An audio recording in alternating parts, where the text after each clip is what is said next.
Welcome to Colonie TV, the governmental educational channel for the town of Colonie.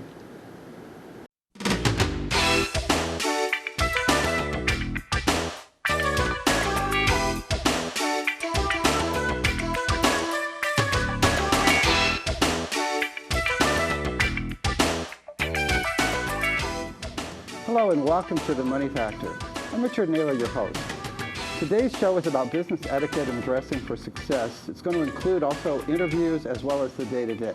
My guest is Dr. Tom Denham from Careers in Transition. He's been on the show numerous times. We're working through a lot of topics for interviewers, for job seekers, and for everybody who's working and setting goals, which is everybody. It's good to be back. Great. And I think this is a great service that you provided because there are many people that are out of work and in transition. So I'm delighted to be here. This is one of those topics, well, I guess it can be a little bit touchy sometimes where you don't want to tell somebody that their hat is maybe out of place or something. But it's something that you'd like to learn on a TV show or from Ann Landers or Dear Abby or something, and not from experience. So let's see what we can do. Okay, great. What kind of boundary do we want for the show today in terms of, we got office etiquette, which is business etiquette. You don't necessarily have an office, and dressing. Let's talk about office etiquette first. Okay, let's do that. Let's do. So, where do you start? Well, you know, I've written an article called Office Etiquette, and you can go to Google and just type in office etiquette and then my last name, Denham, D-E-N-H-A-M. And I broke it up into 3 areas. One is interpersonal skills, then communication skills, and then technological issues. So, you know, as far as interpersonal, Mark Twain once said that common sense is very uncommon. Right. And so a lot of the things I offer in terms of advice are just common sense, but we sometimes just ignore them. So for example, common things like saying please, thank you, you're welcome, good morning, good night, that has to be habitual. You just have to say it, even if you don't mean it. You know, I am constantly saying please and thank you and expressing my gratitude. So you're being polite, basically. I'm constantly being polite with people, with my clients, with people in the business community. And the interesting thing about it is it doesn't cost any money. And if you're quiet, nobody knows what you're thinking, and they can think the worst, and probably will. You have to treat people the way you want to be treated. And so if you come into the office and genuinely say, good morning, please, thank you, you're welcome, I appreciate you, those things are going to come back to you. Which means you're going to leave behind the argument you just had and the fact that you're still trying to get over the way somebody cut you off on the freeway and a few other things. Right. When I get up in the morning, the very first thing I say is a positive affirmation. That's how I start my day. Most people, when they get up in the morning, say something negative like, I need more sleep, I'm too tired, I don't want to go to work, I hate my boss, I hate my coworkers, the commute's too long. And those are just negative things that can pollute your attitude and your behavior in the workplace before you even start the day. And to put that in context, why would you do that and still work there? Right. You know, you have to, at certain points, you have to, in your career, you have to evaluate, is this the best workplace for me? Are these the best people I should be working with? You are a product of the 5 people that you spend the most time with. So if you're in an office situation and everyone's negative there, you are going to take on that, and then it's going to come home with you, and you're going to spill into your other relationships. So you would hold, and I think I would too, it's almost impossible to stay positive when there's a lot of negative people around? It's not impossible. I would like to brand myself as the most positive person in all of the Capital Region. But when I am surrounded by negative people, it's like Yoda going up against the dark side. So it's almost impossible. It's a fight. You can't win it. Well, it's tiring. It just saps your energy. There's a book called How Full Is Your Bucket? And everyone has an emotional bucket. And then if negative people come into your world, they dip out of your bucket. Or if something negative happens, it dips out of your bucket and your bucket goes down. So you've got to constantly be refilling this bucket with positive people, positive affirmations, positive experiences. And it wears you down. It does wear you down. It can really sap your energy as much as you're positive. So for example, if I have a client that's that comes in with the cloud of negativity. I have to work hard to be positive, to motivate them, to coach them, to bring them up. After they leave, I'm drained. Right. I'm drained. Still positive, but I'm drained. Now, etiquette, to put that in perspective, it seems like if you were in this group of negative people, it would be a little bit like that's the way the atmosphere is. That's the culture there. That could be the culture. But the culture could be all kinds of things. It could be everybody wears polo shirts that say XYZ or Yahoo or whatever. Right. So to what extent can we say that office etiquette is fitting in? Yeah, it is. I mean, some employers would say, you know, if you want to dress the way you really want to dress, you can stay home. So for example, when I was at Siena College, I always wore a coat and tie. I mean, that displays some professionalism. I'm on TV right now with a coat and tie. You do want to fit in. If everyone is wearing polo shirts and you're wearing a three-piece suit, you're really not blending with that corporate culture. Now, I wonder if there's a way to go around that and say, okay, it's not always the case. What might be different where you actually look better than other people and you're respected for that? I'm thinking of maybe, now this is just me, tell me if this is wrong. For a woman, if she's wearing really high heels and maybe looking attractive, then to me that's totally inappropriate for an office. Well, you know, again, a lot of the answers Not that if she's working for Prada or something. But. Right. A lot of the answers that I have, the answer is always, it depends. So for example, I have a close friend of mine, her name's Jane, and she works for an organization where people do not dress professionally. People basically go in with their regular clothes, and it is a negative environment, and it's stale and not progressive. Well, she dresses professionally every day. One, it makes her feel better, and two, she's dressing for not where she is, but for where she wants to be. So that's something to consider. And I would imagine that if you just look a little better, unless you're trying to compete with the boss, which would not maybe be a good idea, you'll be noticed as somebody who maybe would be fit for something else. Right. You're coming across as a polished professional. Can I tell you some things that really bother me? I think that's a good idea. Okay. One of the things that bothers me when men dress is when their tie is too far up. Well, that's why like that. That's why in Dilbert, if you read Dilbert in the comic strip, his tie doesn't go to the bottom, but it even goes off to the side. Yeah, right. And I'll be at a networking function, and I'll see a tie that's improperly put together, and it's up like this, and I just want, you notice it, right? I notice it. I know it's just a sloppy way to present yourself. It's not polished, and it just drives me nuts. The other thing is I've been in networking functions where women wear hats. It just looks dorky. If they're the only one wearing hat. If you're going to the track and it's hat day, you know, you wear a go hat. for it, go crazy. But a hat at a business function, not appropriate. If you're in Wyoming at a networking function in Jackson Hole, you know, you're going to wear your cowboy hat. That's going to be very appropriate. Well, not in Smallbany. Right. Now here's a thing for men. What do you think about the T-shirt under the shirt that you can see somehow? The short sleeve shirt, you know, it's like they would have worn a normal coat and tie shirt that comes slightly out of the thing, but somehow they have a T-shirt on. You can see that. A T-shirt underneath their coat and tie? Right. Well, you know, there's certain opinions about that. One is, if you have that T-shirt, usually if it's white on white, or white on dark, it's not going to be a problem. Usually men do that to absorb the sweat. That's why you would normally that could be a positive thing. That could be a positive thing. But if you've got a black Under Armour shirt underneath a white shirt, then it doesn't look polished. Okay, it's and the other part about being polished professional. Right. The other part of that was the short sleeve. Do you know what the color of the shirt I'm wearing underneath here? No. Okay, great. It's a black Under Armour shirt. I love to wear Under Armour. So But I don't see it. You don't see it on here.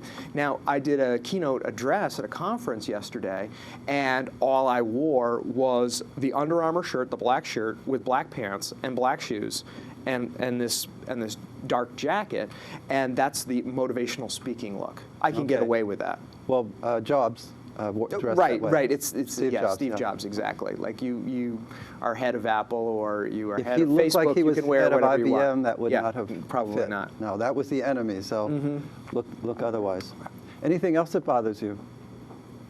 I think I'll probably come up with something. You'll probably come up with something. Okay, so etiquette also has to do with communication. Let's go through that a little bit. Whether it's an interview or not, you could do interview first if you want. How about we talk about the phone? Okay, Let's do talk phone. about the phone. Because the phone has gotten out of control. We have very few boundaries when it comes to the phone now. So I put strict limits on personal phone calls. I really don't like it when my friends call me at work. Now, you're talking about a cell phone or I'm a talking about a landline? cell phone. Okay. Okay. So I would suggest people put limits on personal phone calls. You're at work. You're being paid to work. You should be working. If you have to take a personal phone call, obviously leave the room, but try to schedule them during your lunch hour. If I look at my phone, and when a phone call comes through, I look and see who it is. If it's somebody I know and I'm in the middle of something, I'll just let it go to voicemail.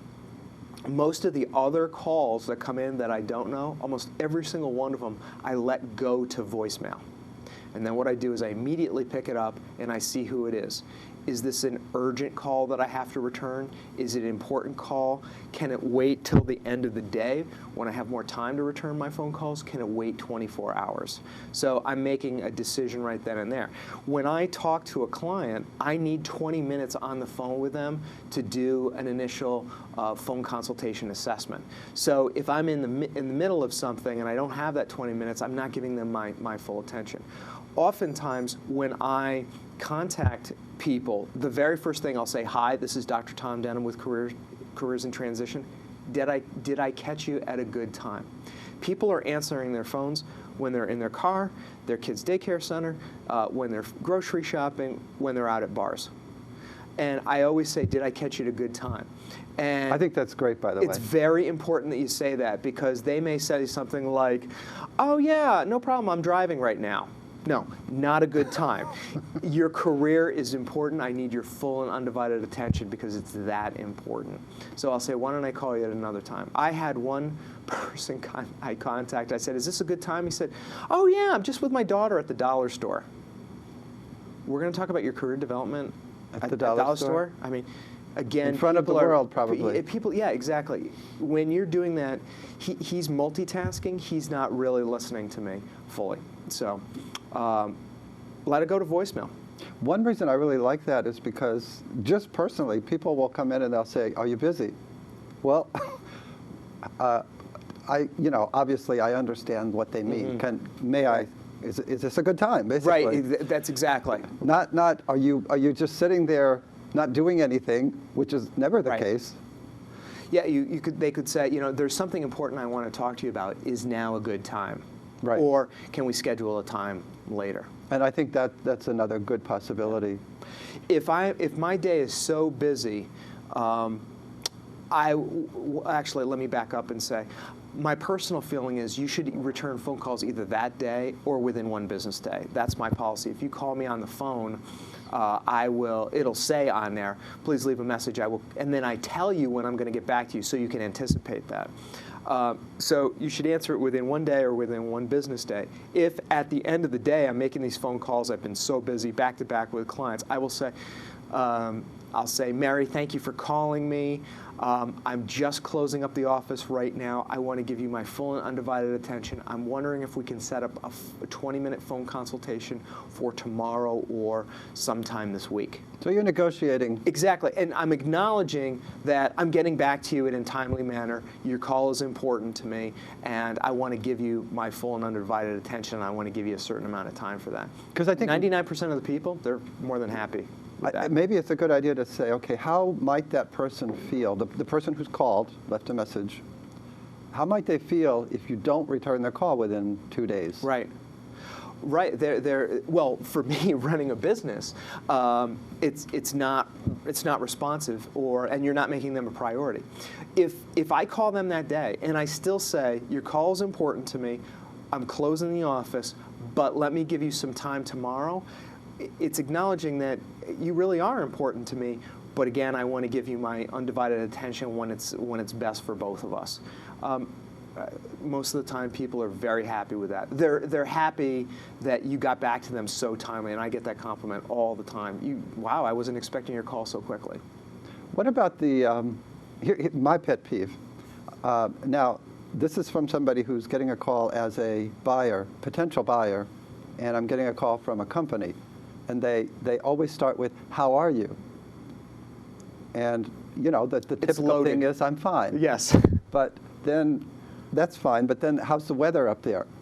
You know, okay, I took the call. Why did I take this call? Right. Not to talk about the weather. Right. Yeah. Right. Yes.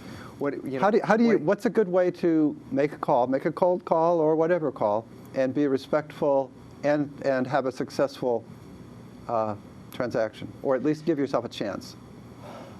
Well, I think the key for me when I do something like that is having some kind of referral. I'll say like, Mary Smith suggested I talk to you about this issue. Is now a good time to talk, or can we talk at a time that's going to work for you? I think you have to take the other person's needs into consideration. That's a good answer, because that gets me to often schedule a conversation with somebody at a future time. Yeah. And it goes much like what you said before. I got to tell you this one. I got a call yesterday from somebody with a thick foreign accent. The first thing was, it said, I looked on my phone, it said, number unknown, which is loaded for like, you can't get back to them. So I pick up the phone, and as soon as I pick up the phone, it starts dialing. And then the other person on the other end picked up. So it's obviously one of these robo kind of things. So I picked up the phone, and it's somebody with a thick foreign accent. I can barely understand him, and he's asking me about my computer. Thinking to myself, scam. So I played with him a little bit. I just said, I don't have a computer. So that kind of rustled. But it doesn't. On my card, he says it doesn't have an answer for that on my card. Yeah, exactly. He wasn't expecting that. Or what you do is you say something like, "Oh, I'm so glad you called. I'd like to order a large pepperoni pizza, mozzarella sticks." You're indulging your high school behavior here. That's not on the script. No, let's try email. Can I talk about the phone a little bit more? Sure. Okay, sure. A couple more things about the phone. It really bothers me when people leave a message and I can't understand their name, they don't go slow enough, or they say their message and they give me their name, but when they get to the phone number, it's almost like they speed up the phone number, and that's because they are aware of their phone number, but they're not thinking about the other person. So if I say, hi, I had a question about your library late fees. Call me back when you can. It's 518-366-8451. Right. Who are you? Who are you calling for? And then you have to go back and listen to the message, slow down the message with the 4 button. I have a tendency to use the 4 button. You can slow down the message to get the right phone number. So what I do, and I'm teaching my daughter to do, anytime you leave a message, you leave the phone number twice. And I say it very slowly. I say it slowly too. I'll say, good afternoon. This is Dr. Tom Denham with Careers in Transition. I got your message earlier today. I wanted to get right back to you. Feel free to call me. I'm here in the office between 3:30 and 6 p.m. tonight. My number is 518-366-8451. Again, 518-366-8451. Thanks so much, and hope you're having a great day. That's it. Right. It's short, it's concise. I think a lot of people can relate to that, except when they're making the call. You just have to think about the other person. You have to think, like, how would you want to be treated? Would you want somebody to not give their name, not tell you why they're calling, and speed up the phone. And I'm so glad we're having this show so I can get that out there, because there's so You many feel people better now. well, there's so many people in the world that leave their number, or their number too quickly, or they're just not articulate. Now this also goes a little further. It says you need to train your office staff when they're leaving a message for you to leave the number really clearly. Right, whether it's on a sheet of paper or in your voicemail. Because it's not something that's like, oh, by the way, I have a phone number that you can call me on. Right. Well, here's another thing when it comes to the phone is when somebody is giving me their phone number, I will write the phone number down and I'll say, let me read that back to you. 366-8451. And there have been plenty of times when they're like, no, it's something different.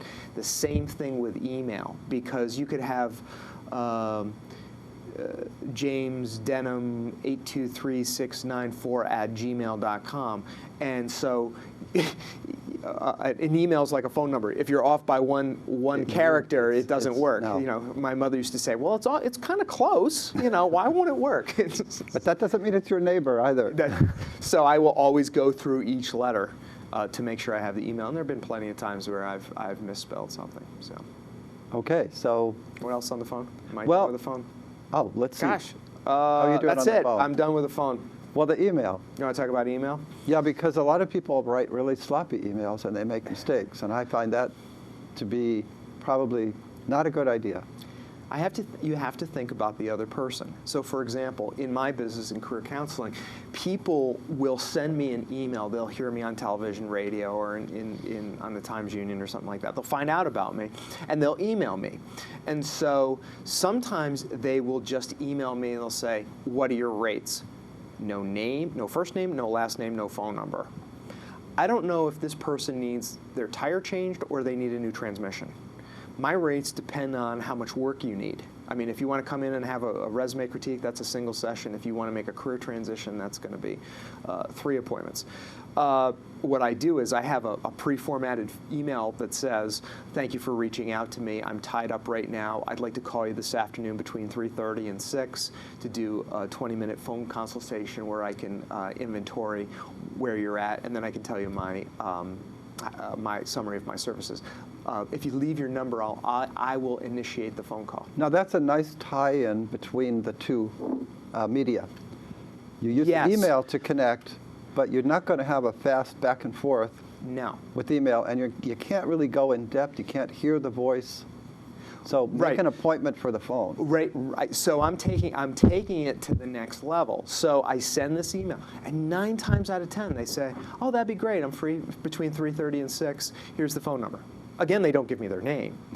But what I'm trying to do is I'm trying to take it to the next level. You would never email your doctor and say, "You know, I got this lump on my chest. I think it's cancer. What do you think?" You would never do anything like that. So it's just amazing to me that how people communicate. And the things that I do in career counseling are way beyond the scope of the internet. I will have clients who I've never met before say, "Dr. Denham, I learned about you from the Money Factor," and then they will proceed to tell me 8 paragraphs about their personal life, their separation, their financial issues, their kid with Asperger's syndrome, the medications that they're on, the downsizing that they've been through, and their financial problems. Well, you're through the consultation almost. Well, so it's I guess I've been doing this for 23 years, and that's why, because people are just incredibly fascinating. So I will write back and I'll say, "Thank you for sharing that, and I would be happy to do a 20-minute phone consultation." So I always want to get them on the phone to build that kind of relationship. So I think you have to be careful about what you say. It would be perfectly acceptable if they said, "Dr. Denham, I heard about you on the Money Factor. I'm very interested in working with you and learning more about your services. Here's a number I can be reached, or I'll follow up with you with a phone call. Sincerely, Bill Smith." It doesn't have to be a long email message. I think sometimes the whole concept of writing is cathartic for people. For somebody to tell me all those personal and professional issues that they have, it's almost like a release that a lot of people who I've never met before have confidence in me and trust me and confide in me, and they, maybe for the first time, they're dumping all these things. But I think you have to be careful. I'm not a big fan of long messages, jokes, downloads, chain letters. You get all these chain letters that say, God will give you 10 blessings if you send this to 15 people. Right. Yeah. And they want to make you feel guilty. Yeah, God gives me 10 blessings no matter what. Other things. So keep it to business, more or I keep less. it business, I keep it factual, and I keep it short. It is interesting that most of my clients contact me through email. How did you hear about me? Internet, Google. We are turning into a nonverbal culture, though. Now, how can that be? Well, the thing, you look at Facebook, when it's my birthday, I'll get 73 people who will say happy birthday to me on Facebook. I'll have less than 4 people that will call me, and probably 3 people that will send me a card. Okay. You remember you used to get cards in the mail? Right. Yeah, now you get an e-card because it's easier. And you can do it at the last minute. You don't have You can to do it at the ahead. last minute, and if you really buy me a birthday card, a Hallmark card, you got to go to CVS. You got to write something in. Got to pick it out. You got to pick it out. You got to pay for it. It's going to cost money. You got to put a postage stamp, and then you got to go to the post office. So it's a lot of work more than Facebook. So we're Right. turning into a nonverbal culture where our interpersonal skills are not so developed in the workplace. Well, the nice thing about email, and it could be a nice thing about a phone call if you take the time before you make the call, is that you can think through, as you look at what you said, Right. is there something else that I'm leaving out? Right. Did I spell it right, and did I say everything that I should have said? And if Right. you asked yourself those two, I guess there's a third question everybody would say, and would this be okay if everybody read it? But it gives Right. you a chance to think about it. If somebody sends me a long email, the advantage is I have a lot of information about them, and I can start thinking about how I can solve their career problems. But you're right. You have to be concerned about the tone. Email is never private, and it's always permanent. My daughter's middle school teacher taught me that, and that's what they teach in the schools. Email is always public, never private, and it's permanent. And once in a They while, will you save that stuff for 10,000 years. right. And sometimes you send it to the wrong person. It's really You not send it to the fun. wrong person, or I think people have this compulsion. They cannot restrain the impulse, and they get on there, and it's a rant. I mean, you've been on Facebook, and you've seen they're rants, a lot of negative energy. People should write all these emails and then just send it to themselves. It seems like you can go back to something you've said twice with 2 other issues. Think about what the other person needs and about them. Right, So and create a win-win situation. Right. With things. Other things that really get me annoyed is when people don't use capitalization in either text messages or email. I think you can get away in text message, but email, if it's all lowercase, it's just lazy. It's poor form, and it's poor writing style. Again, if everything's capitalized, it's like shouting. I have a cousin. I love my cousin John, but every email is capitalization, and he's been given lots of feedback that that's like shouting, and he just doesn't care. That's nice for him, but for the rest of us, he's It's shouting. not so good. Yes, exactly. I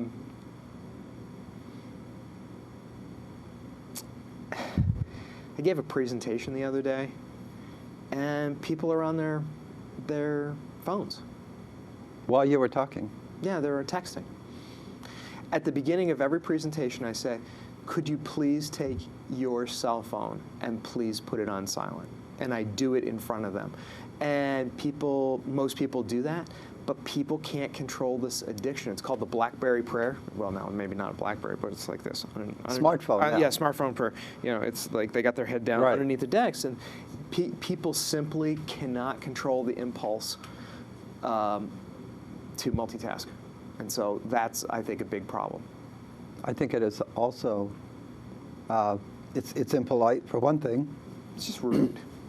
And I think a lot of studies show that if you want to do something well, multitasking is not the way to do it. And I think the ultimate sin in multitasking is we cannot put these gadgets down while we drive. The one activity that requires all of our concentration is driving, and this is the confluence. But this is the conflict between the thing that you need the most attention and our inability to control our impulse and put it down. It strikes me that if the person really doesn't concentrate well, it might not make a big difference. But if you think about listening in terms of active listening and learning something, Right.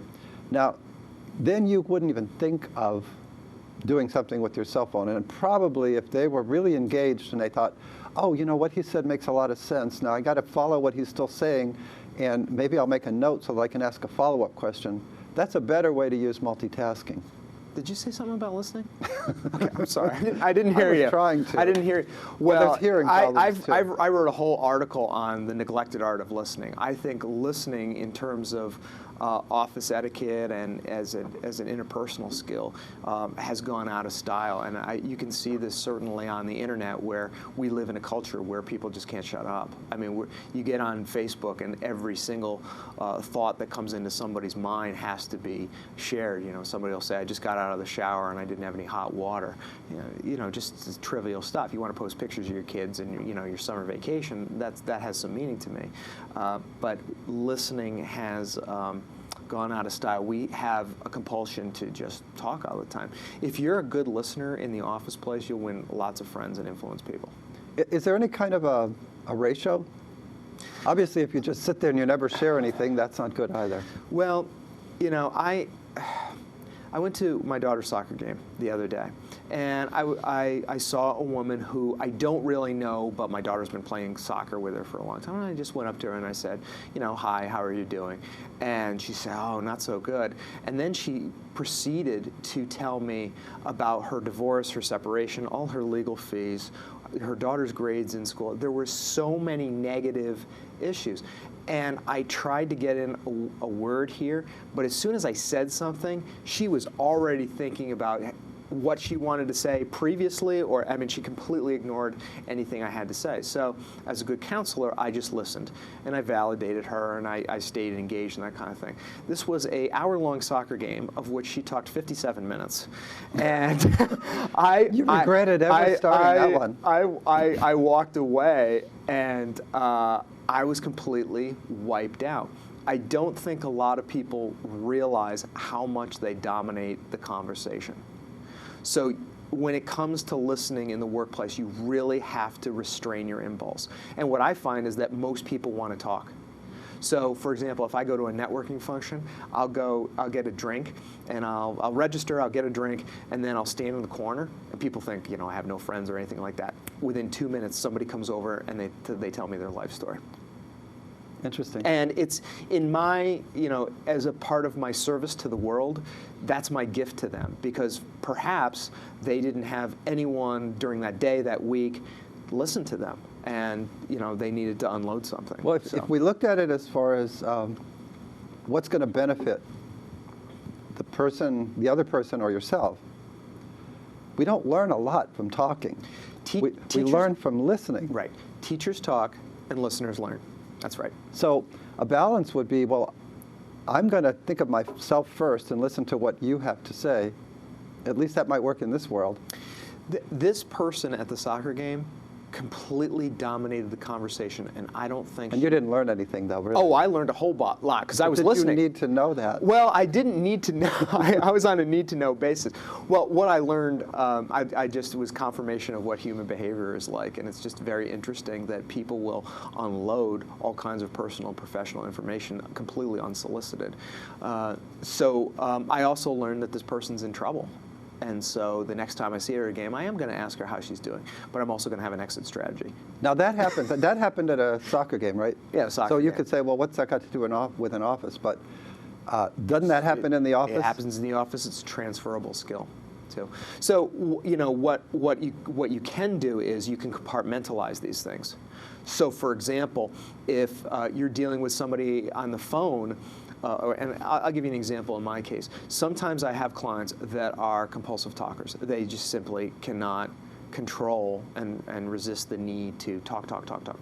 So I will call a client and I'll say, I've got about 15 minutes before my next client comes in. I'd like to hear what's going on with you, and I'd like to provide some tips and advice. And so they talk. They know they have a 15-minute window to talk.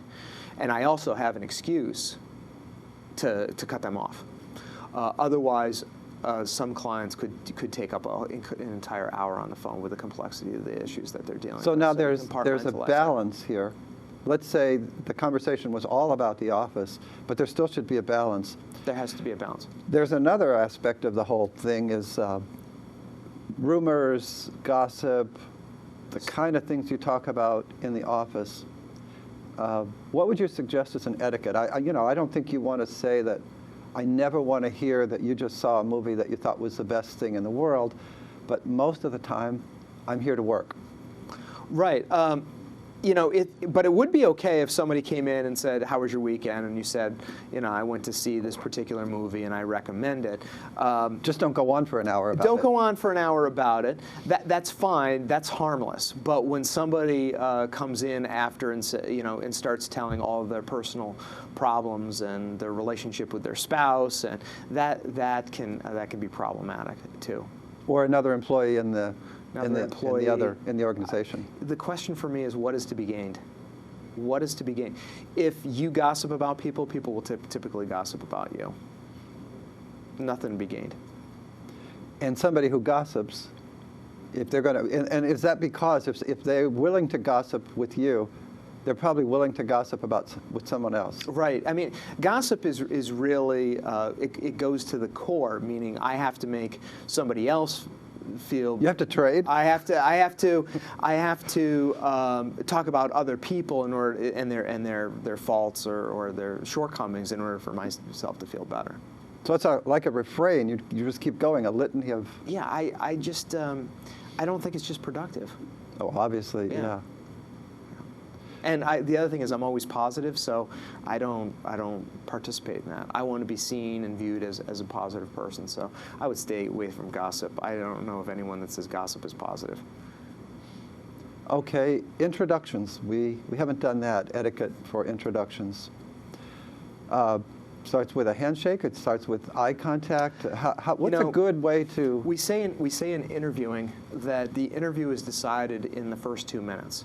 So anytime I meet somebody for the first time, let's say I go out into my waiting room, as I open the door and they're in the waiting room, I already have a smile going out, because the first thing that they see from me, I want to be a smile. I want it to be positive, and then I'll greet them. I'll say, "Richard, thank you so much for coming. My name is Dr. Tom Denham. Did you find the place okay?" And then I'll have them come in and I'll take their coat and I'll have them sit down and I'll make them tea, water, or coffee. I want to be, very cordial and warm and welcoming. That'll set the whole tone for the session. So I can tell immediately, even before 2 minutes, what the tone of the session is going to be like. If I shake somebody's hand and I don't get a good firm handshake, I know that they're insecure, they don't know what they're doing, they're nervous. If I shake their hand and it's wet, which happens sometimes, I also know that they're nervous. I can also read body language. 95% or 97%, they say, yeah, at least 90% of communication is nonverbal. So if I go out and I shake somebody's hand, but they don't smile, or I say good morning and they don't give me a good morning. Their eye contact is not appropriate. They're not dressed appropriately. So I've had clients that haven't taken a shower, or they've come from the gym. They're sending you a message, and sometimes they don't even know that they're sending you some kind of subconscious message. I had a client recently in the last 2 weeks, and I went out and I greeted him, and there was like a cloud of negativity that came into the consultation room that I had to combat, and I had to be even more positive than normal to overcompensate for that. So I think you can tell a lot from a person by their handshake, their eye contact, how they greet you. Do they greet you enthusiastically, or is it just mediocre? Now, here's another kind of off that one, but has to do with showing affection. I think the old-fashioned thing was you don't show affection in public, but there's a lot of ways to show affection. It could be, and you've seen politicians do it. If it's a male to a female, there might be a cheek, and that might be expected or not expected. Yeah. George W. Bush had the famous rubbing of the shoulders of Chancellor Merkel in Germany, which was shocking. To everybody. I mean, if it was a man, you wouldn't, as another president. Do people know that are watching the show that before each show I give you a bear hug? No, they don't. No, they don't know that. And they shouldn't. They shouldn't know that. Oh, that was between you and me. No, well, it's interesting because in the business community, male to male, we're typically giving ourselves, handshakes.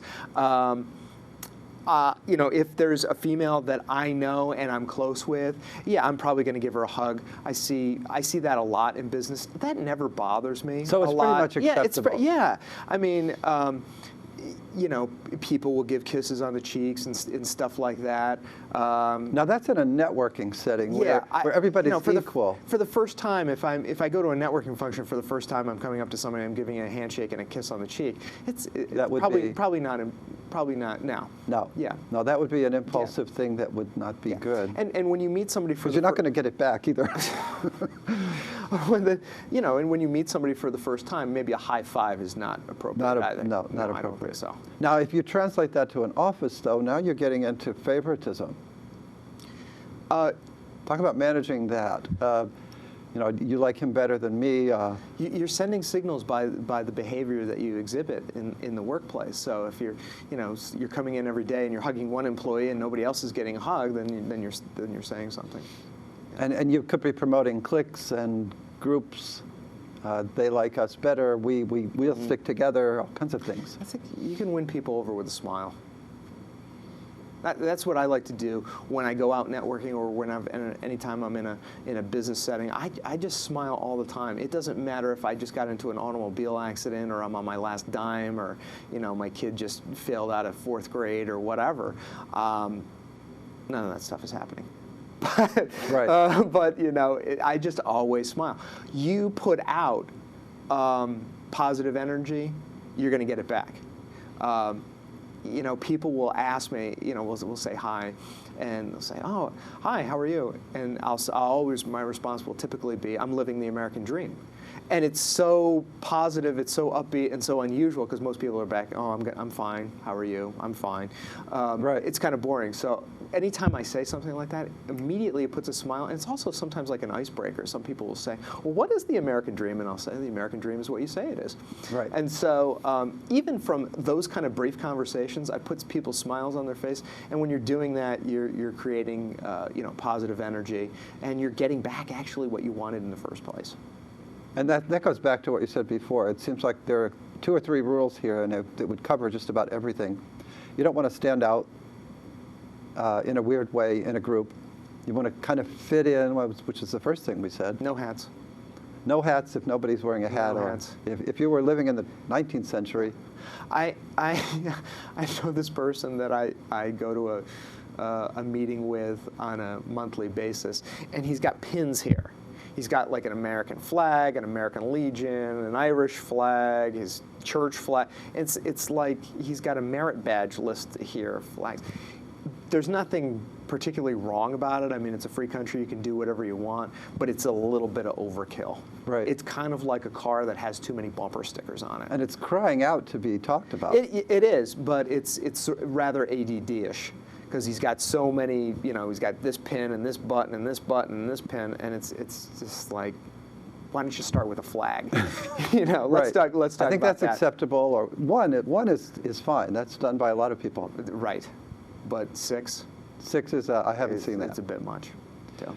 Okay. Anything else that we ought to cover? We could talk about all kinds of things like not saying practical jokes at work, avoid fighting with your family and friends on the phone, because that can pollute the work environment. Chewing gum at work and popping bubbles, that can be completely obnoxious. Where you hold conversations, if you're talking in the hallway or the water cooler or the cafeteria or restroom, you have to be careful what you say and where you say it. Resisting the temptation to use slang, sarcasm, foul language, raising your voice, things like that. Like Mark Twain said, common sense is very uncommon.